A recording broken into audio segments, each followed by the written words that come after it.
transformado. Y este es un proceso, la transformación es un proceso. Ninguno de nosotros podemos decir que estamos 100% ya transformados. ¿Me explico? Vamos en ese proceso. Ahora, sí sucedieron algunas cosas cuando entregamos nuestra vida a Cristo. Fuimos justificados por Él, fuimos redimidos por Él, fuimos comprados por su sangre, nos dio vida eterna, pasamos de muerte a vida, en fin, comenzó una transformación. En ese momento que nuestra vida es restaurada por nuestro Señor Jesucristo, y utilizo la palabra restaurada por nuestro Señor Jesucristo, porque eso es lo que Él hace por nosotros día tras día, nos restaura y va transformando todo aquello que está medio deteriorado en nuestro corazón y lo va transformando. Quizás su corazón estaba antes lleno de ira, lleno de enojo, lleno de contienda, de maledicencia, y comenzó el Señor a transformar nuestro corazón y comienza a convertirse en un corazón apacible, un corazón lleno de su gracia, lleno de su misericordia, en un corazón limpio. Y a través de nuestro corazón, al ser limpiado, cada vez es más hermosa delante de su presencia nuestra alabanza. Nos dice la Escritura que la adoración de los íntegros es hermosa delante del Señor. Así que esta restauración usted y yo la necesitamos todos los días. El Señor Jesucristo nos está restaurando con el propósito de convertirnos en adoradores. Muy bien. Debe ser un estilo de vida. Esto lo hemos hablado varias veces. Debe ser un estilo de vida. La adoración, mi amado hermano, no se limita al tiempo de culto. No se limita a estos 45, 50 minutos que tenemos delante de la presencia del Señor, donde le cantamos a Él exclusivamente, donde levantamos nuestras manos, cerramos nuestros ojos, donde buscamos su presencia. No se limita únicamente a esto. La adoración es un estilo de vida. Todo lo que nosotros hacemos debe de ser para la gloria y para la honra de nuestro Dios. Es decir, que nuestros actos, nuestras palabras, nuestros pensamientos, nuestras actitudes deben de darle adoración a nuestro Dios. ¿Están conmigo? Sí, entonces nos convertimos en adoradores. Nuestro deber es tener un estilo de vida que honre a nuestro Dios, con el objetivo de mostrar ante el Señor, número uno, nuestra gratitud. ¿Cuántos están agradecidos con el Señor? Mire, si usted no está agradecido con el Señor, usted y yo somos bastante ingratos, porque nuestro Dios es extremadamente bueno con nosotros. Extremadamente. No hay una forma de poder nosotros explicar. El salmista lo decía: si yo me pongo a contar tus maravillas, esto no es posible hacerlo. Decía el salmista del Salmo 40. Su gratitud nosotros debemos de proclamarla. Nuestra gratitud debemos de proclamarla al Señor constantemente. Ahora, tener una vida de adoración ante el Señor también nos libra de muchas consecuencias que alguna vez no vemos. Es decir, cuando nosotros vivimos una vida de adoración, recibimos de parte del Señor bendición, pero cuando nos alejamos de su presencia y cortamos esa adoración, comienzan a suceder cosas que de una u otra manera nos afectan grandemente, porque no estamos entonces cumpliendo su voluntad. Y de esto queremos hablar en esta mañana. Acompáñenme en oración. Esta mañana quiero que me acompañen, por favor, a Primera de Crónicas, el capítulo 21. Primer libro de Crónicas, capítulo 21. Y vamos a ver una historia compleja, una historia bastante transformadora, una historia bastante fuerte quizás en cuanto a consecuencias. Pero ¿qué es lo que sucede cuando una persona que conoce del Señor, que sabe que es un instrumento de adoración, incluso qué pasa con un hombre de Dios, un siervo de Dios, que tiene su corazón conforme al corazón de Dios, por un momento rompe esa comunión con Dios y permite llevar su vida a su manera y no ser un instrumento continuo de adoración como un estilo de vida? Y aunque parezca mentira, esto le pasó a mi concepto al mejor adorador que encontramos en la Escritura.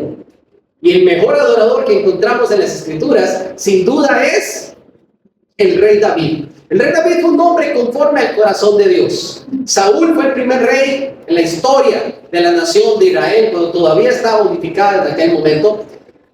Samuel recibe esa petición del pueblo, suplicante que querían un rey. Samuel se sentía bastante afectado porque sentía que le estaban desechando, y Dios le dice: no, Samuel, no te están desechando a ti, me están desechando a mí, pero les vamos a dar un rey para que ellos entiendan las consecuencias de eso. Escogen a Saúl. Dice la escritura que de los hombros para arriba sobresalía Saúl sobre cualquiera de todos. Era un hombre grande, con presencia, hermoso en apariencia, dice la escritura. Y el Espíritu Santo vino sobre él y comenzó a reinar, pero su corazón no fue un corazón conforme a lo que Dios quería. Así que Dios le dijo, cuando Samuel aún vivía: ve y unge a uno de los hijos de Isaí. Anda allá a Belén, a Efrata, y quiero que unjas a uno de los hijos de Isaí. Dice la escritura que Samuel, con cierto temor de no ser descubierto por el rey, que todavía era el rey, se fue a ungir a David, sin conocerle, sin saber quién era. Llegó a la casa de Isaí y este comenzó a pasar a sus hijos desde el mayor hasta el menor. Y cuando vio al primero, un hombre grande, elegante, con presencia, Samuel sintió en su corazón: es este. Y Dios le dice: no, espérese un poquito. No mires a lo grande de su estatura. No te dejes engañar por lo que ven tus ojos. No te dejes impresionar. Porque yo no miro lo que está de frente. Yo miro lo que está ¿dónde? En el corazón. Y este no es. Así que siguieron pasando. Y así pasaron todos los hijos de Isaí. No tenían pocos. Entonces dice Samuel: no hay más. Isaí dice: bueno, sí y no. Porque lo que tengo es el menor. Y el menor, históricamente hablando, era como decir papilla, ¿verdad? Ese es de mentiritas. El mayor es el primogénito. Este no, este era el menor. Ay, hermano, tengo allá cuidándome las ovejas. Hoy en día diríamos: es como el hijo menor el que le toca sacar la basura. Así que si no fueron estos, yo no creo que sea aquel. Mándelo a buscar. Y cuando llegó, dice la escritura que Samuel lo vio hermoso, rubio, graciosito, simpático. Y Dios le dice: este es. Toma tu cuerno y úngelo inmediatamente. ¿Qué vio Dios en David? Dios dijo: voy a desechar a Saúl y voy a buscar a alguien que sea conforme a mi corazón. David tenía algo especial, mis amados hermanos. No estaba en su estatura, no estaba en su apariencia, porque dice la escritura que también era un hombre hermoso, de gran presencia. Pero eso no era lo más importante para el Señor. Eso es simplemente un estuche. Lo verdaderamente valioso, ¿dónde está? Está en el corazón. David tenía un corazón de un verdadero adorador. De un verdadero adorador. Era tanta la gracia que Dios había puesto sobre este hombre en cuanto a adoración, que la Biblia nos describe no menos de 150 salmos que él compone. Era un gran inventor de instrumentos musicales y sobre todo era un músico excelente, a tal punto que cuando aún Saúl era rey y ya David había sido ungido, venían los demonios y atormentaban al rey y mandaban a buscar a David y le decían: toque delante del rey para que el espíritu inmundo le deje. Este joven se sentaba con su arpa, comenzaba a tocar esa arpa dulcemente, simplemente comenzaba a adorar al Señor con su cántico. Amado hermano, cuando la iglesia está adorando, todo se llena de ese humo grato. Porque la presencia del Señor está morando en ese lugar. Y cuando la presencia del Señor está llenando un lugar, no hay espacio. No hay espacio para los demonios. No hay espacio para ningún ente de maldad. No hay espacio para las tinieblas. Y estas tienen que huir. Dice la Escritura que Saúl quedaba en completa paz. Este hombre se convirtió en el rey después de muchísima persecución, de muchísima dificultad.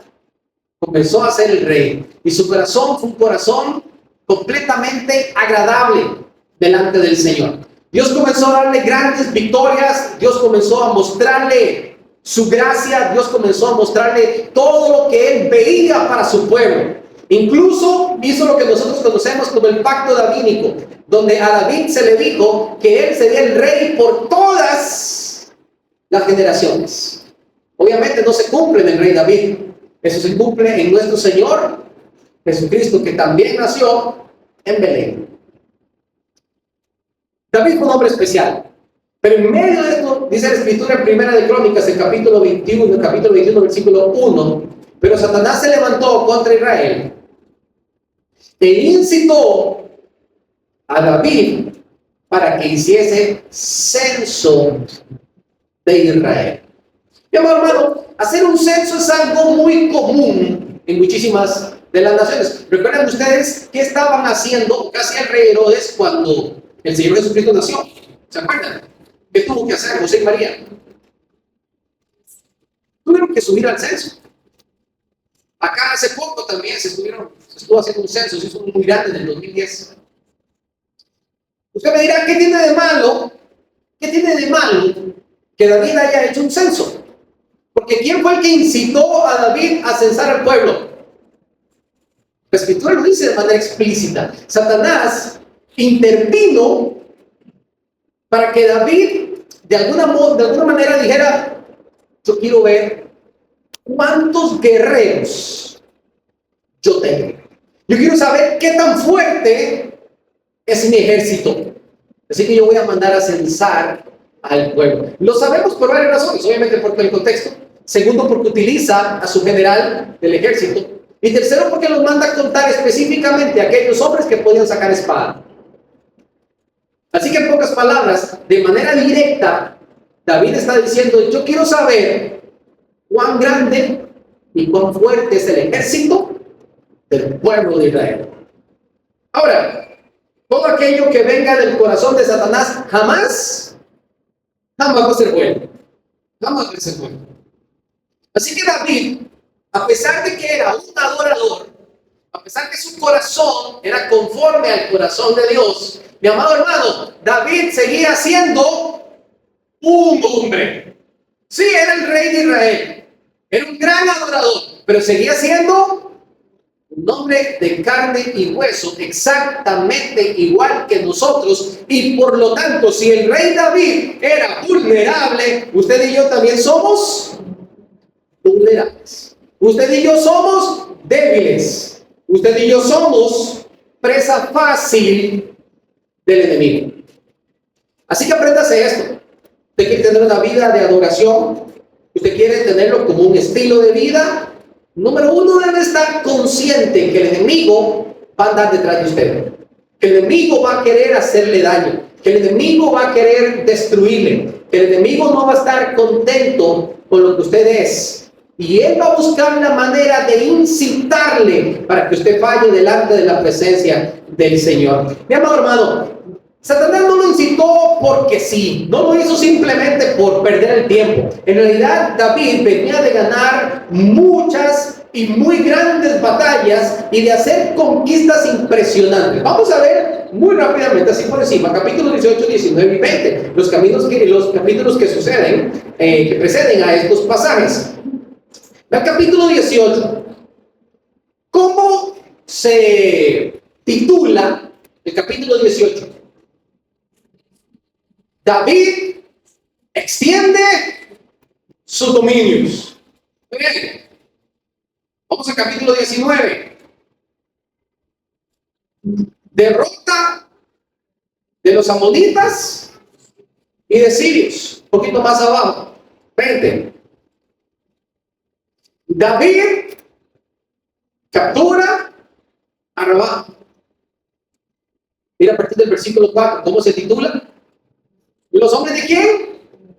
De David matan a los gigantes. Mire, si algo le tenía miedo la gente en aquellos entonces, eran los gigantes. Eran los gigantes. En Génesis del capítulo 6 pasó algo anormal y antinatural. Dice la escritura que los hijos de Dios vieron hermosas a los hijos de a las hijas de los hombres. Esto quiere decir que los ángeles no guardaron su dignidad, sino que se llegaron a las mujeres mortales. Dice la escritura que de allí nacieron gigantes. Génesis capítulo 6. Y pareciera ser que la gran mayoría de ellos estaban en una tierra que se llamaba Gad. ¿Se acuerdan ustedes de dónde era Julián? ¿Cuántos quieren ir a Gad? Mira el versículo 6, capítulo 20. Y volvió a hacer guerra en Gad. Había un hombre de grande estatura, el cual tenía 6 dedos en pies y manos, 24. Y era descendientes de gigantes. Este hombre injurió a Israel, pero lo mató Jonatán, hijo de Simea, hermano de David, su sobrino. Estos eran descendientes. Miren el versículo 5. Se volvieron a levantar en guerra contra los filisteos. Y aquí había un muchacho que era hermano de ¿quién? ¿Lo vieron? De Goliat. En pocas palabras, David tuvo la capacidad bélica, o también tiene que ver muchísimo con estrategia, de destruir todo lo que se puso a su paso. De hecho, el reino llegó a vivir una pequeña tregua cuando llega el capítulo 21. Pero llega el capítulo 21, una pequeña tregua que de alguna manera esa tranquilidad y esa paz hizo que el corazón de David comenzara a maquinar cosas que tal vez no eran tan agradables. Y hay que decir, mi amado hermano, que cuando el Señor comienza a bendecirnos mucho, que cuando el Señor comienza a exaltarnos mucho, que cuando el Señor comienza a ponernos más allá de lo que soñamos y pensamos, que cuando el Señor comienza a manifestar su misericordia, usted y yo, como somos seres humanos, podemos tener la tendencia también a llenarnos de una palabrita que es muy venenosa y se llama soberbia. Es posible que el rey David, que tenía un corazón conforme al corazón de Dios, en medio de tantas victorias se comenzó a sentir grande, se comenzó a sentir importante. Y él olvidó algo que dice en el capítulo 18, ahí donde estamos, en el capítulo 18, del versículo 13. 18:13. Se le olvidó este pequeño detalle. Puso guarnición en Edom. Todos los edomitas fueron siervos de David. ¿Cuántos edomitas llegaron a ser siervos de David? Todos. Y diga conmigo, ¿por qué Jehová daba el triunfo a David donde quiera que iba? ¿Quién le daba la victoria al rey David y a su pueblo? Es el Señor. Hermano, el peor pecado que nosotros cometemos se llama el adulterio espiritual. Y es cuando no le damos la honra de vida a nuestro Dios, sino que se la damos a alguien, a algo más, o me la dejo yo. Cuando la gloria es para el Señor, porque todo lo hace Él, y yo no le quiero rendir la adoración de vida a su nombre, sino que me la dejo para mí. Eso se llama adulterio espiritual. O cuando se lo doy a algún ídolo, cuando se lo doy a alguna persona y lo endioso. El rey David, por un momento, en medio de su grandeza, comenzó a olvidar que lo llevó allá arriba a ese éxito fue el corazón humilde. Tuvo un corazón humilde conforme al corazón de Dios, un corazón de adorador, y Dios comenzó a exaltarlo. Porque ese es el camino a la exaltación. ¿Cuál es el camino a la exaltación? La humildad. ¿Y cuál es el primer paso antes de la caída? La soberbia. Y el rey David invirtió el orden en ese momento. Dice la escritura en el versículo 2, estamos todavía en 1 Crónicas capítulo 21, que entonces nació en su corazón el deseo de censar al pueblo. Básicamente lo que él quería era comenzar a medir la fuerza que tenía. Dice el versículo 2, dijo David a Joab y a los príncipes del pueblo, y hacer censo de Israel desde Beerseba hasta Dan, e informarme el número de ellos para que yo lo sepa. Pensamos, hermanos, cuando usted y yo comenzamos a alejarnos de la presencia del Señor. Cuando usted y yo olvidamos que nuestro propósito es vivir en adoración, comenzamos a concentrarnos entonces en otras cosas. Porque perdemos la perspectiva. Y cuando comenzamos a alejarnos de la voluntad de Dios, esa frialdad nos hace llenarnos de otras cosas. La presencia de Dios nos purifica, pero en el momento en que nos estamos alejando de la presencia de Dios y dejamos de ser adoradores, comenzamos a impregnarnos de un montón de cosas que nos dañan. Ya les hablé de la soberbia. En este caso, para mí, David comenzó a endiosarse a sí mismo y a sentirse un rey poderoso, y lo era. Pero lo era porque el Señor le daba la victoria. Comenzamos a tomar malas decisiones. Cuando usted se aleja del Señor, que es la fuente de la sabiduría, comenzamos a tomar malas decisiones. Porque estamos lejos de la presencia del Señor. Cambiamos un estilo de vida de adoración por comenzar a concentrarnos en nosotros mismos, a creernos sabios en nuestra propia opinión, y comenzamos a tomar malas decisiones. Y por lo general, comenzamos a asumir una actitud egoísta. Comenzamos a asumir una actitud egoísta. Así que ya vimos dos cosas. La primera, que son enemigos de la adoración: la soberbia y también el egoísmo. Pero hay más. En el versículo 3 dice la escritura que Joab habló al rey y le dijo: añada Jehová a su pueblo 100 veces más. Rey, Señor mío, ¿no son todos estos siervos de mi Señor? ¿Para qué procura mi Señor esto? Y añade que será para pecado a Israel. Eso, hermanos, cuando nosotros comenzamos a alejar de la presencia del Señor, cuando interrumpimos nuestro estilo de vida de adoración, comenzamos a tomar malas decisiones y los demás comienzan a verlo. ¿Quiénes son los que no nos damos cuenta? Nosotros mismos. Yo pienso que estoy bien. Y comienzo a tener actitudes, comienzo a tener decisiones, comienzo a tener acciones que no están de acuerdo a lo que haría un adorador.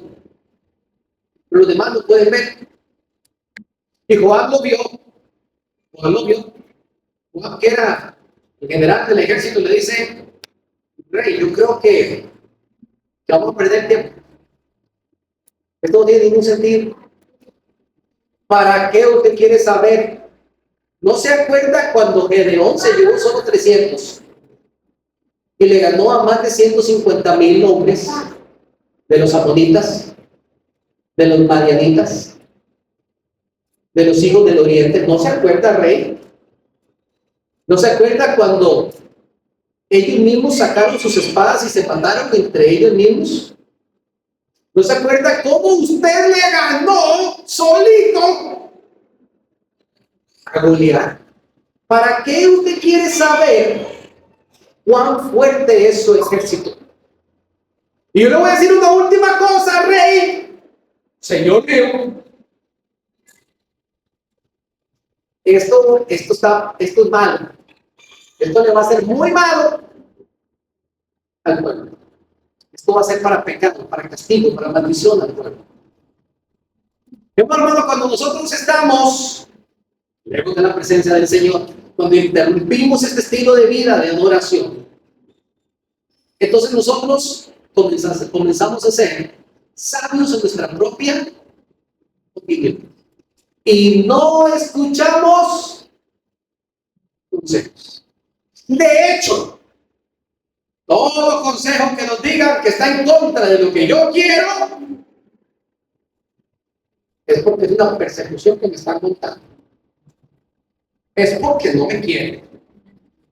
Es porque la tienen contra mí. ¿Le ha pasado? ¿Ha visto usted gente así? Si no le ha pasado.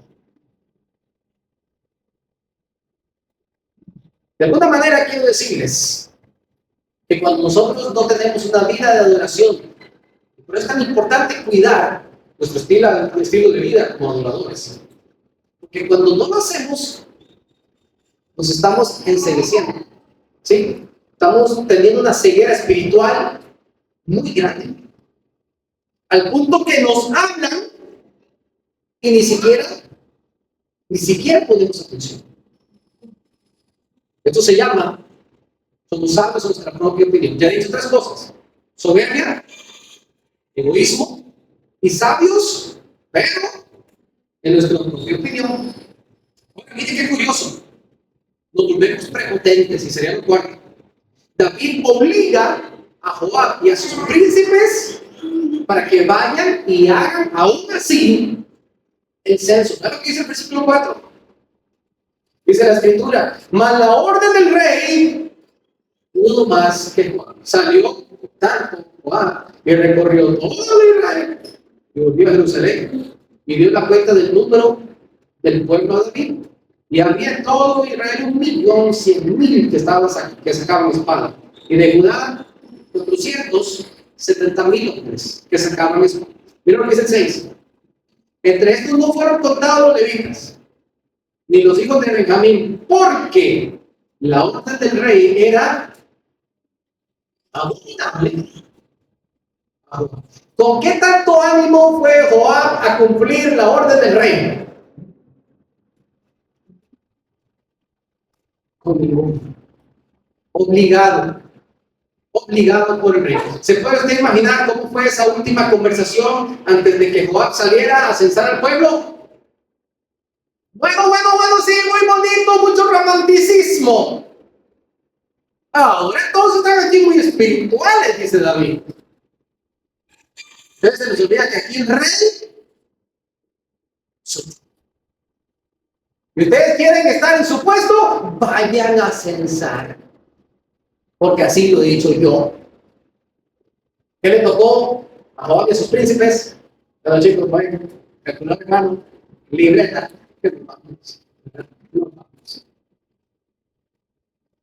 Yo, hermano, también enseñamos prepotencia. Y cuando nosotros estamos llenos de prepotencia, hacemos cosas que, número uno, nos hacen malgastar el tiempo. ¿Usted sabe cuánto tiempo pasó Joab, sus príncipes, censando al pueblo? El pasaje paralelo lo cuenta. Vamos allá a segunda de Samuel, capítulo 24. Segunda de Samuel, capítulo 24, versículo 8. Segunda de Samuel, 24, 8. Este es el pasaje paralelo, que cuenta exactamente la misma historia, con unos detalles secundarios, ¿no? 24:8, el segundo de Samuel. Dice la escritura: después que hubieron recorrido toda la tierra, volvieron a Jerusalén al cabo 9 meses y 20 días. Salieron el 1 de enero y volvieron el 20 de septiembre. El día que salieron, una muchacha del pueblo había quedado embarazada. Y cuando regresaron, la criatura ya había nacido. Nunca la habían embarazado. En 9 meses y 20 días. Hermano, yo le pregunto, Toda sinceridad. ¿Qué pasó con el corazón de David durante esos 9 meses?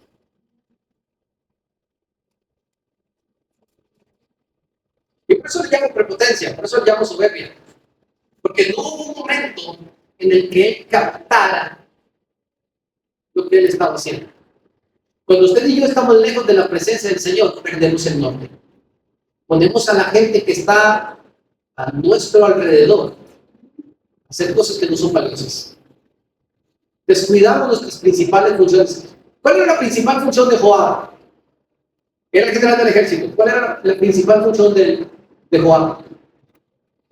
No hubiera podido durante esos 9 meses, ya que estaba el pueblo en relativa calma, haber mandado a sus soldados a reposar un mes completo y luego ponerlos a hacer entrenamientos, tácticas de guerra, lo que fuera.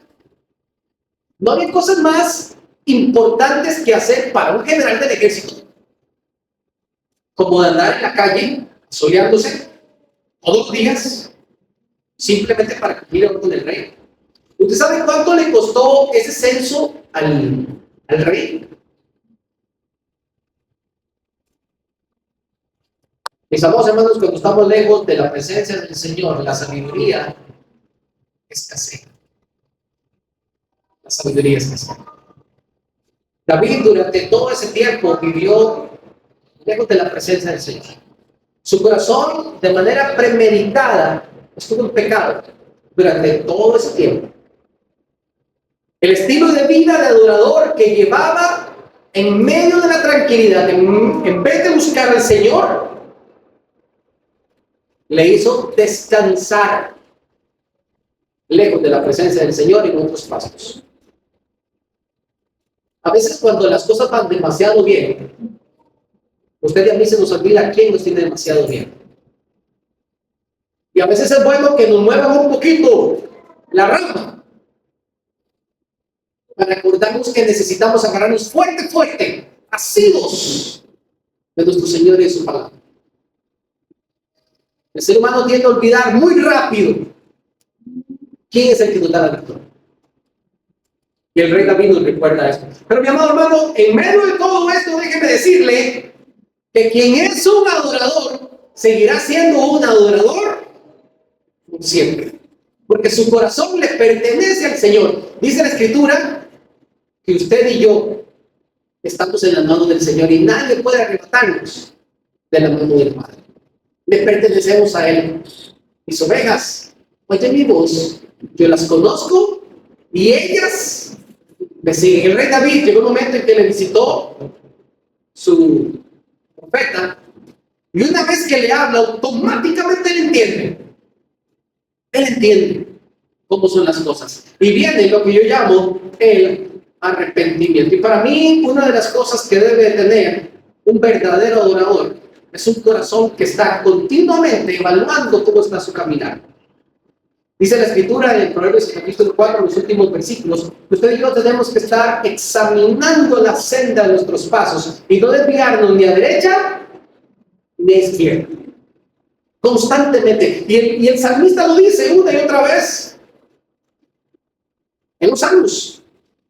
Porque él entendía que era sumamente importante el estar cerca del Señor. Dice el versículo 8, entonces dijo David a Dios, estoy en 1 Crónicas 21, versículo 8, he pecado gravemente al hacer esto. Te ruego que quites la iniquidad de su siervo, porque he hecho muy, ¿vieron la palabra que utiliza? Locamente. Mi amado hermano, cuando usted y yo estamos lejos del Señor, actuamos como si estuviésemos, diría nuestro hermano Crispín, dementes. Como si estuviésemos llenos de demencia. Actuamos locamente. Es curioso, pero la sabiduría del Señor nos hace ser cuerdos.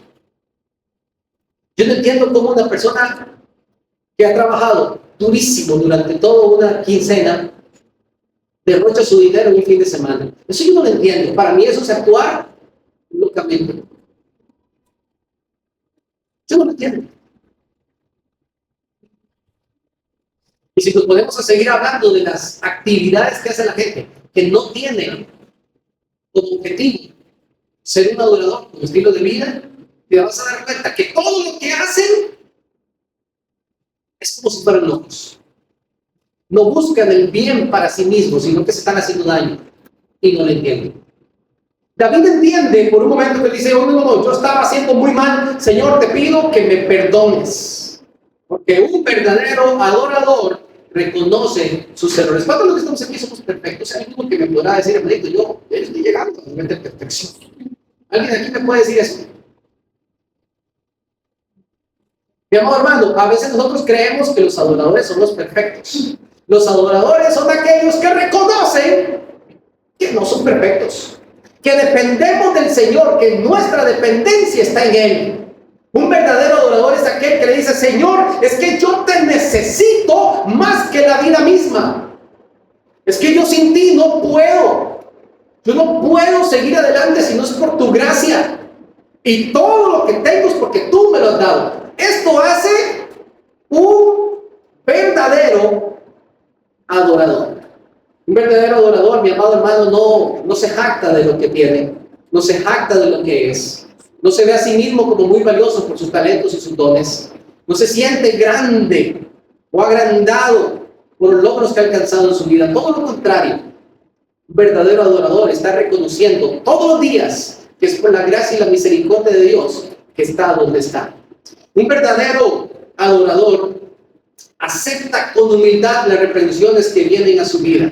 Y esto tengo que decir también las diferentes pruebas que pueden estar viniendo a nuestro alrededor. Un verdadero adorador no pasa peleando con el Señor ni con las demás personas por las cosas que viven, mi amado hermano. Si hay algo que en verdad desgasta a una persona, es no tener la capacidad de decir, Señor, tú estás trabajando conmigo y yo me someto a tu perfecta voluntad y lo que tú hagas está bien hecho porque tú eres Dios. Cuando nosotros no tenemos esa capacidad de aceptar lo que Dios está haciendo en mi vida, entonces yo me desgasto. Y me peleo con todo el mundo. Y todo el mundo tiene la culpa. Y todos están mal. Excepto yo, por supuesto. El rey David, dice la escritura en el versículo 12, el profeta Gad habló con él, le dice en el versículo 12, escoge para ti, Dios le está diciendo a través del profeta, 3 años de hambre para todo Israel. O 3 meses de ser derrotado delante de tus enemigos, con espada de tus adversarios, para que te acuerdes que la victoria te la estaba dando yo. O 3 días, a ver, ¿dónde quedé? O por 3 días, la espada no de tus adversarios, sino de Dios mismo. La espada de Jehová, esto es la peste en la tierra, y que el ángel de Jehová haga destrucción en todos los términos de Israel. Mira bien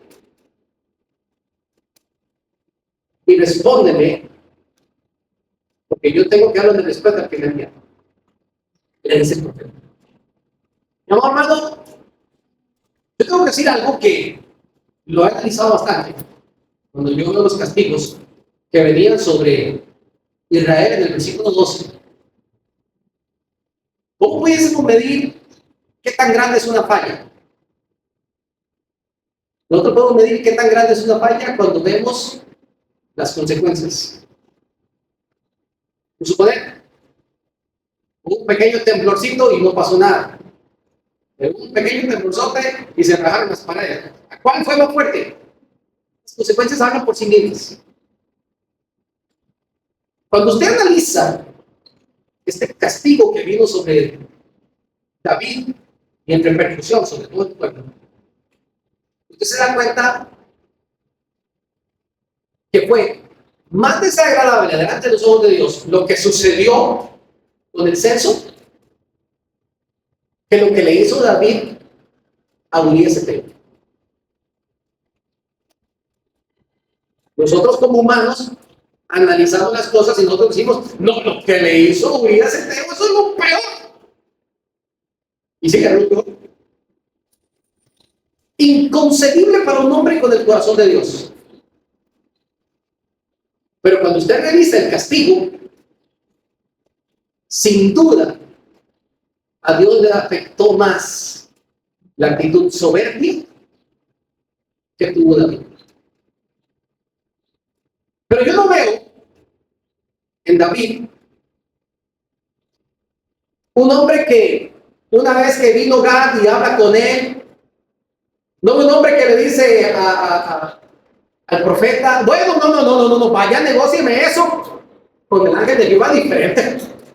¿Cómo me van a hacer eso? Yo no veo a David reclamando ni peleando con Dios, ni diciendo, no, esto es demasiado grande para mí. ¿Se acuerdan que ustedes quieren recibir un castigo menor y que sí se quejó grandemente delante del Señor? ¿Se acuerdan cuando Caín mató a Abel? Y él dice, ahora es desterrado de acá y va a tener un sello para que sepa. No lo quiero ver aquí en mi presencia. Ay, Señor, grande es mi castigo. Dice Caín, ¿quién podrá soportar esto? Oiga, no te están haciendo nada para lo que hiciste. Cuando nosotros somos un verdadero adorador, estamos sumisos al hecho que tenemos un Dios que es todopoderoso. ¿Saben lo que dice 1 Pedro? Que tenemos que someternos bajo la poderosa mano del Señor. Bajitos delante de Él. No pelee con el Señor. Si las cosas no salen como usted quería, si sus hijos no se han sometido por completo, si su marido es rebelde contra el Señor, si usted está luchando contra grandes pruebas, si no tiene trabajo, si está en dificultades, lo que esté pasando, mi amado hermano, no pelee contra el Señor. ¿Qué tenemos que hacer? Sométase bajo la poderosa mano del Señor. Esto hace un verdadero adorador. Y un verdadero adorador, mi amado hermano, confía plenamente en su Dios. ¿Sabe por qué confía plenamente en su Dios? Usted no puede confiar en alguien que no conoce. Y cuando Gad le dijo, vea, eso sí, piénsalo bien lo que usted me va a decir porque tengo que ir a la respuesta.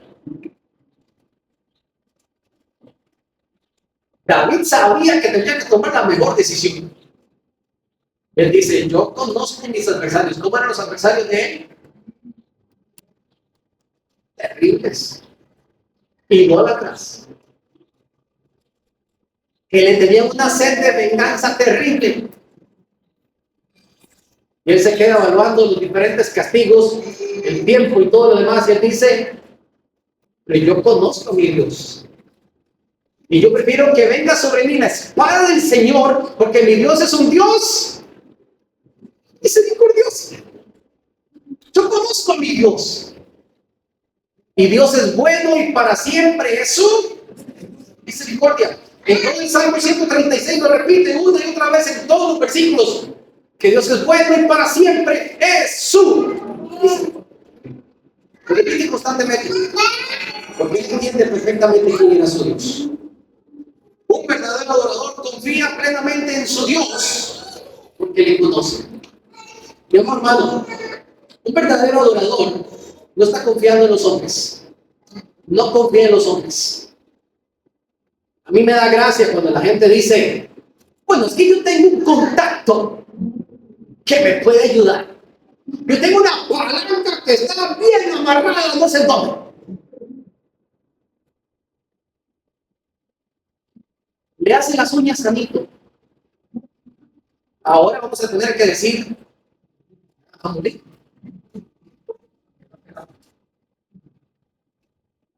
Mi amor hermano, el ser humano se apoya en el ser humano. El creyente se apoya en el Dios Todopoderoso. Dejemos que ellos actúen y lo cambien. Pero usted, agárrese del primario. ¿Vio? Diría el electricista, cuando el cable ya arriba. De esos 100,000 voltios que pasan por allá, ¿ver? Agárrese del primario. Usted confía en su Dios. David, que era un verdadero adorador, dice, no me diga más, Gad. Dígale, opción 3, respuesta definitiva. Yo quiero caer en manos del Señor porque sus manos son manos de misericordia. Ya no me llevan. ¿Qué dice la Escritura? Versículo 13. Dice la palabra. Entonces David dijo acá, estoy en grande angustia. Sí, o sea, esto es algo que me está matando, pero ruego que yo caiga en la mano de Jehová, porque sus misericordias son muchas en extremo, para que no caiga en manos de hombres. Y envió, dice la Escritura del versículo 14, Dios una peste sobre Israel. ¿Cómo actúa un verdadero adorador? Mi amor, hermano, un verdadero adorador es un verdadero adorador donde se encuentre. Y aunque la peste ande rondando, aunque la espada del Señor esté afuera y en la mano, aunque los enemigos estén frotando las manitas, aunque yo sé que yo he hecho mal delante de la presencia del Señor, un verdadero adorador sigue siendo un verdadero adorador. Un verdadero adorador, mi amado hermano, se postra ante su Señor. Versículo 16. ¿Ve lo que está pasando aquí? Esto es algo impresionante. Y alzando David sus ojos, vio al ángel de Jehová que estaba entre el cielo y la tierra con una espada desnuda en su mano, extendida contra Israel. Entonces David y los ancianos, ¿qué hicieron? Se metieron las manos a la bolsa.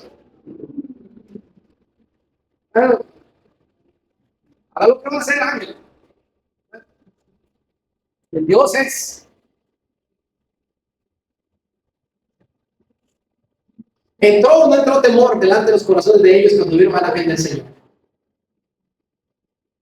El verdadero adorador reconoce que está delante de la presencia del Señor. ¿Y qué hace, mi amado hermano?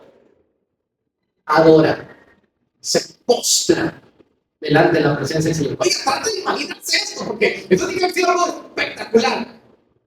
El único que tuvo algo similar en una menor escala fue Josué. ¿Se acuerdan cuando Josué se le plantó al ángel del Señor y le preguntó, ¿usted va conmigo o contra mí? Pero sí que siempre tenía valor. Siempre tenía valor. Un ángel que seguramente era el tamaño de este edificio, ¿verdad? En cuatro, ¿verdad? Como si nada. Pero la imagen de el ángel del Señor, dice la Escritura que estaba entre el cielo y la tierra. Se puede imaginar el tamaño, lo imponente y el tamaño de esa espada que estaba apagando hacia Jerusalén. Se postra ante la presencia del Señor. Mi amor hermano, yo creo que el verdadero adorador tiene que aprender a percibir la presencia del Señor. Tal vez no vamos a ver al ángel, pero usted y yo tenemos un espíritu dentro de nosotros que se conecta con el Santo Espíritu de Dios. Y cuando aquí estamos adorando, usted tiene que percibir la presencia del Señor.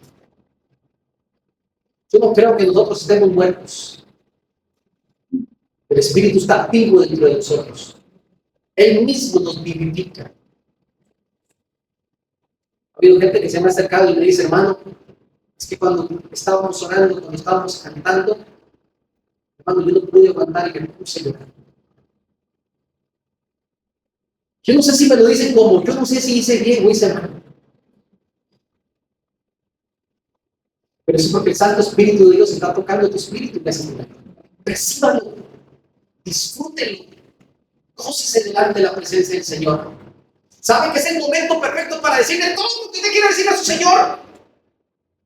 Usted está delante de la presencia del Señor, lo estás viendo. Adore, adore en ese momento. Tenemos que aprender a ser sensibles, percibir, ser sensibles y ser humildes delante de la presencia del Señor. Hermano, cuando yo siento en mi corazón adorar al Señor, a mí no me importa si me están viendo, si me están grabando o si me están criticando. Y déjeme decirle, poco me preocupa si los demás quieren hacerlo o no. Porque el que está siendo tocado por el Espíritu soy yo. Y soy yo quien tengo que ser humilde delante de Él. Soy yo el que tengo que responder delante de Él. Yo no me puedo quedar quieto, yo tengo que postrarme delante del Señor. Y ahora, el rey David siendo el rey y todos los ancianos con él, cayeron delante del Señor. Hicieron lo que tenían que hacer. Un verdadero adorador se place en obedecer. Vean lo que dice el versículo 18 y 19. Un verdadero adorador se place en obedecer. Y el ángel de Jehová ordenó a Gad que dijese a David que subiese y construyese un altar a Jehová en la era de Ornán Jebuseo. Voy a hacer un acto aquí. ¿Con quién hablaba el profeta? ¿Con quién hablaba el profeta?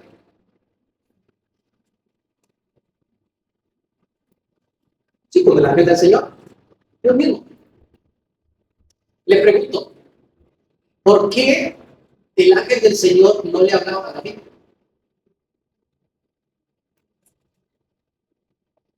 Porque todavía no había limpiado su corazón. Entonces hablaba con el profeta y el profeta intercedía. Dice el versículo 18 que tenía que construir un altar, un lugar de adoración, un altar, un lugar de adoración en la era de Ornán Jebuseo. Entonces David subió conforme a la palabra de Gad. ¿Qué hizo David? Subió conforme a la palabra de Gad. Obedeció instantáneamente. Que Gad le había dicho el nombre de Jehová. Y volviéndose, Ornán vio también al ángel, por lo que se escondieron 4 hijos suyos que con él estaban. ¿Qué hizo el rey David y los ancianos cuando vieron el ángel del Señor? Se postraron. ¿Qué hicieron los hijos de Ornán? No de Hernán, de Ornán. Cuando vieron el ángel, salieron huyendo. Miren, a mí no me sorprende cuando nosotros le compartimos a una persona un discipulado directo que nosotros hacemos como iglesia durante 12 semanas, 3 meses, intensivos de conocimiento de la palabra del Señor. Y cuando ven de frente al ángel del Señor, salen huyendo. A mí eso ya no me sorprende. Me duele, sí, pero no me sorprende. Porque para postrarse delante del Señor se necesita más que simplemente verlo. Se necesita tener un corazón, se necesita tener actitud, se necesita tener entrega y devoción y un amor profundo por nuestro Creador. Por tanto, vio el versículo que dejé en el 20. Ornán estaba trillando el trigo. Y viniendo David a Ornán, miró a Ornán y vio a David, y saliendo de la era se postró en tierra ante David. Entonces dijo David a Ornán: dame este lugar de la era para que edifique un lugar de adoración, un altar a Jehová. Dámelo por su cabal precio para que cese la mortandad del mundo. Un verdadero adorador se place en obedecer. Mire, el rey David pudo haber dicho: bueno, lo que pasa es que allá donde está el ángel, eso no es mío. Dígale al Señor que yo aquí mismo donde estoy, yo voy a hacer un super altar, re bonito, re grande. Le voy a hacer un altar como nunca nadie le ha hecho y le voy a ofrecer los mejores sacrificios al Señor, pero lo voy a hacer aquí. Dios le dijo: anda y sube a ese monte. Déjenme decirles, mis amados hermanos, es el monte Moriah, ustedes no sabían. La era de Ornán estaba en el monte Moriah. La región de Moriah era un lugar lleno de montes. En Moriah, en la era de Ornán, se construyó tiempo después, con el precio que pagó el rey David por esa era, el templo en Jerusalén que construyó Salomón. Dentro de los montes de Moriah se sacrificó a nuestro Señor Jesucristo. Dentro de los montes de Moriah, Abraham casi le quita la vida a su hijo Isaac con el mandamiento del Señor. A ese lugar. Sube a ese lugar. Cuando Dios escoge algo, mi amado hermano, es por algo. Yo creo con todas las fuerzas de mi corazón que el Señor escogió este lugar también para que nosotros le adoramos. Tengo perdidos 14 años de mi vida aquí porque así lo creo. Si no lo creyera, ya no hubiera ido. Pero créanme, nosotros estamos construyendo todos los días un altar acá. Y eso, pues los chicos, se nota. Dios escogió ese lugar. Y David se plació en obedecer. Nosotros cuando queremos obedecer al Señor, dejamos toda arrogancia, dejamos nuestro propio camino, tomamos nuestra cruz cada día y le seguimos. Esto hace un verdadero adorador. Un verdadero adorador camina en obediencia porque entiende que la adoración es un estilo de vida. Donde Dios habla, yo escucho y ejecuto porque ya mandó el soberano. Yo no peleo con Dios. ¿Usted cree que a mí un joven me dice, hermano, lo que pasa es que esa compañerita, ya la conocieron? Es una filistea, pero es que está muy bendecida. Yo creo que ella es. ¿Usted cree que nosotros negociamos con la palabra de Dios? Un verdadero adorador dice, Dios dijo, ¿qué comunión tiene la luz con las tinieblas? Y les pregunto, ¿qué comunión tiene la luz con las tinieblas? Un verdadero adorador escucha, obedece y ejecuta. Un verdadero adorador adora con una entrega total. Es el versículo 24. Entonces el rey David dijo a Ornán, bueno, desde el 23, Ornán respondió a David, tómala para ti. ¿Se acuerda que le pidieron a él? Tómala, te la regalo. Y haga mi señor el rey lo que bien le parezca. Y aquí están mis bueyes con los que estaba trillando para el holocausto. Aquí están también los trillos para la leña, trigo para la ofrenda. Yo lo doy todo. Yo le voy a decir la verdad, la actitud de Ornán es hermosa. Es hermosa, es maravillosa. Me dijo una vez un hermano de nuestra denominación, bastante cercano a mí, se llama igual que yo. Me dijo, hermano, usted sabe que hace 15 años atrás, yo no tenía nada. Mi casa tenía. Lo que tenía era lo que mi papá me había dejado. Y en una oportunidad, medio enredado, préstamos y cosas, compré una tierrita. Esa tierrita, contento porque por fin iba a tener un hijo. Pero el Señor puso un peso en mi corazón y me dijo, no, es que eso no es para ti, eso es para mí. Y él dijo, bueno, yo voy a ser obediente. El mismo día que le dieron los documentos y que los dio con debajo de la almohada, con las escrituras y eso, de la contentera, esa misma noche él sintió eso en su corazón, así que reunió a los hermanos que estaban en el liderazgo de mi hermano para que sepan, ya tenemos terreno, aquí está. Aquí está el terreno. No había terminado de pagar, por cierto, por eso que estaba haciendo. Pero a vuelta de un mes, ya había pagado los terrenos. Nunca en su vida había tenido un tercio del dinero de lo que valía el terreno. Pero a vuelta de un mes, ya había pagado por completo la deuda. Comenzó el Señor a bendecir. Hoy día no sé cuántas fincas tiene, porque no tiene terrenitos, tiene fincas.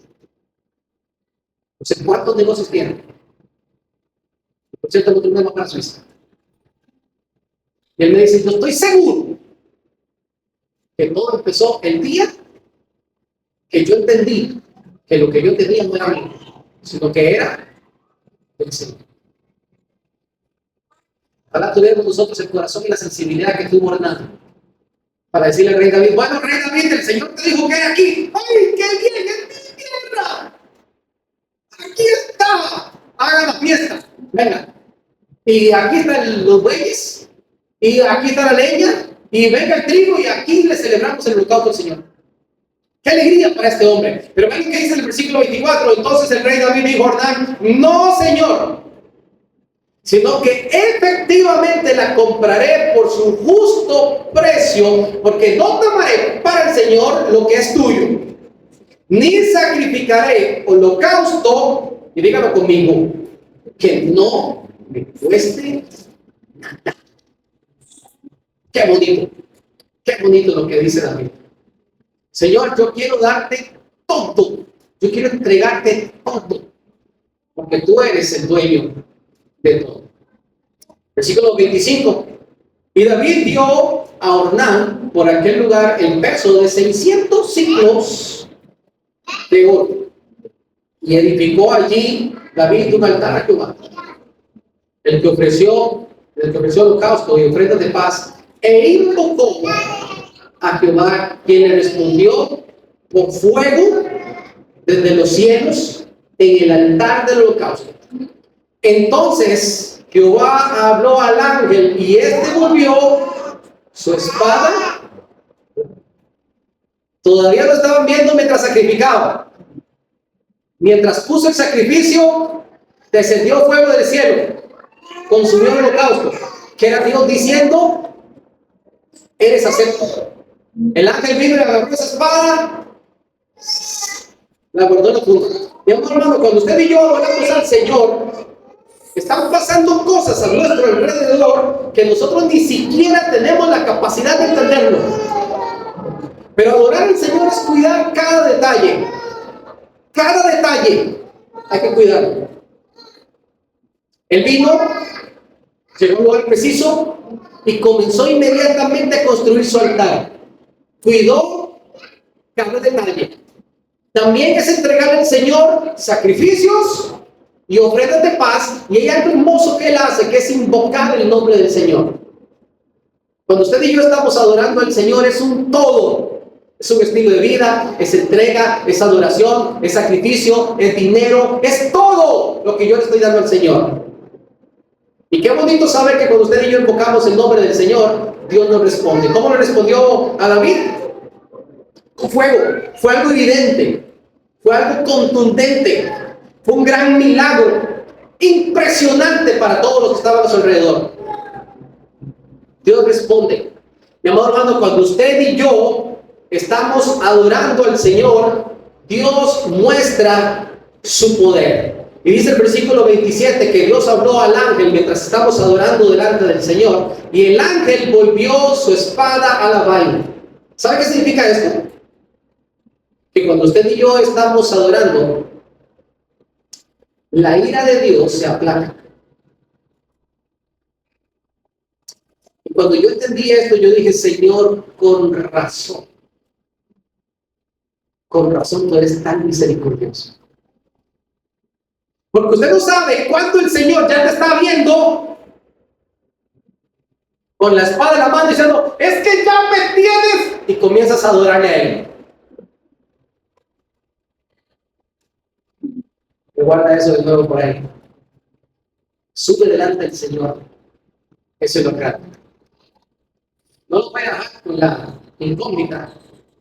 Dice la Escritura que David compró no por poco precio la era de Ornán. Y si usted me pregunta a mí, estaba sobreevaluado. No sé de qué tamaño era esa era, ¿verdad? Y estaba ya trepada en el monte Moriah. Pero delante de Dios tenía un valor infinito. Y dice la Escritura que la compró por 600 ciclos. Para los que tienen ahí ganas de hacer matemáticas, un ciclo son 11 gramos de oro. Cada ciclo, 11 gramos de oro. Y hasta el día de ayer, la cotización del gramo de oro en Panamá, no se ve, ahí se ve, no se ve. Está en $77.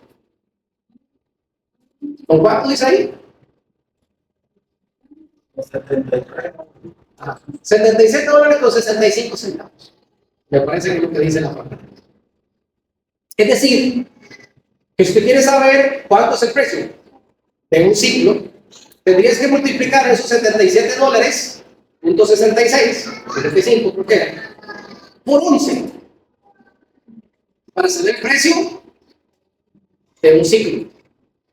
Esto nos va a dar un gran total acumulado por ciclo de $854.15. Ahora, resulta que son 600 ciclos. Usted hace esa conversión y se va a dar cuenta que usted está multiplicando 660 gramos a 77 puntos de Cristo. La ofrenda que el rey dio a nuestros días hoy sería de $5.633.390. Porque cuando nosotros entregamos algo al Señor, se entrega también con generosidad. Al Señor debemos de entregarle. Esto hace es verdadero. Acompáñenme, sin Padre. Damos gracias, Señor, por tu palabra. Damos gracias por tanta bondad y tanta fidelidad para con nosotros.